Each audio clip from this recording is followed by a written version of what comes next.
Well, we can speak now to a former England batsman and part of the Sky Sports team, Rob Key. Rob, good afternoon to you. Just sounds like an obvious question, but how disruptive is this for England and how concerning given the easing of restrictions? Yeah, it's very disruptive. But to be honest with you, I did all of that Sri Lanka series. And it's one of those things. England now are the best white ball team in the world. And we almost take that for granted a little bit. When they played Sri Lanka, that wasn't great to watch because they were far too good for them.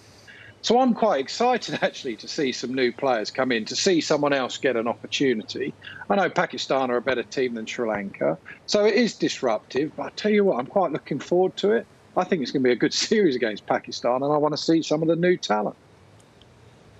Yeah, well, that's it. Do you see positives in that? Because already the squad is quite deep. You know, there's really good strength in depth in the England in the white ball squad. But here are a few more players to add to that depth.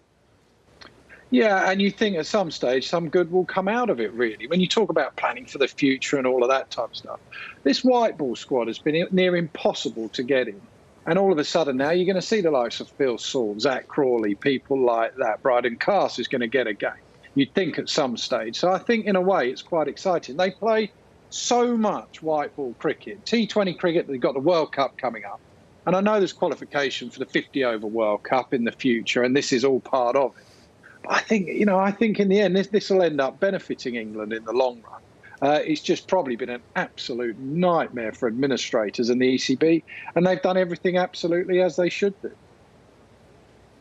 Yeah, over the last 14 months or so, they've done everything to the letter, and then this has happened. As for Ben Stokes, he's going to come back in as captain. Is the reason he's coming back in purely because they need him to captain the side? Because Owen Morgan himself said that he needed more time in county cricket. Yeah, I thought they were being pretty cautious with Ben Stokes, to be honest. I think they've got the India Test series, which is now becoming a priority.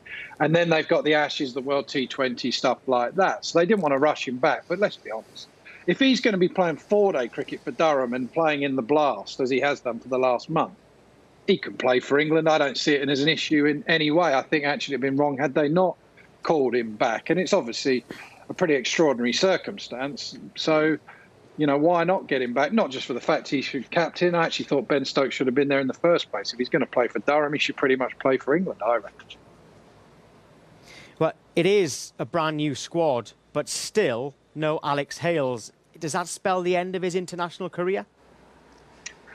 I think it does, sadly. I mean, I think it's a shame because I think Alex Hales is definite. I mean, this is like England's, second 11 at best, really, and Alex Hales can't get in that. On merit, you'd think absolutely he does. Arguably, he could get in that first starting 11 of England's best team. So you would say that if he can't get in this, that the time is done for Alex Hales.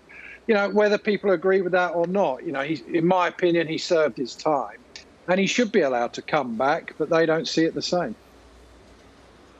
Well, thankfully, the series goes ahead regardless. Rob, thank you.